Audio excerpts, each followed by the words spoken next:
The board chairman of the Bulk Oil Storage and Transportation Company, BOST, Dr. Kwame Echamponche, has resigned over his association with the purchase and assumption of the defunct sovereign bank. Joseph Akablay, my colleague, joins me with a copy of Mr. Echampon's letter to the Energy Minister. Now, Joseph, before we even get to the content of that letter, help us understand Dr. Echampon's role in Sovereign Bank. In fact, we know that he was the board chairman up until just a short while before the bank collapsed, where he resigned.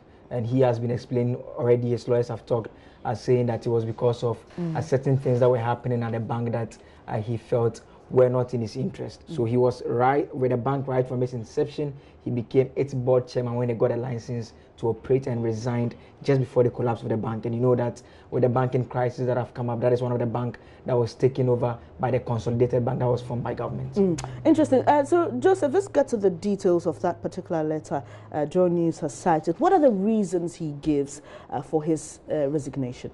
So he makes the point in this part of the letter that in view of the recent developments relating to his association with the purchase and assumption of Sovereign Bank and a resulting unfortunate furor in the media, he has decided to voluntarily step down as chairman and member of the board BOST for the time being. He goes on to say that, needless to say that I regret giving up the opportunity of making my modest contribution in this regard to the president's plans and efforts at building a robust and sustainable economy. I am, however, compelled to do this in order to save government and BOST what is unfortunately destructive and adverse commentary and propaganda in sections of the media.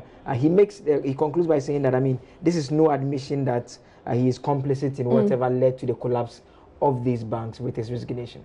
And have we had so far any response from BOST or the Energy Minister? And he's even copied the Vice President in this letter. Because of the role that office plays in all of this. We are yet to hear from them formally, but we can expect what we know for a fact is that that letter has been sent. And whether that will be accepted and a new appointment will be made is something that we are looking to get confirmation from the Energy Ministry and government for that matter. Thank you very much, Joseph Akablay, my colleague. They're given details of the letter written by the former BOST chair, as it is now, BOST board chair, who's resigned over his association with the collapsed Sovereign Bank.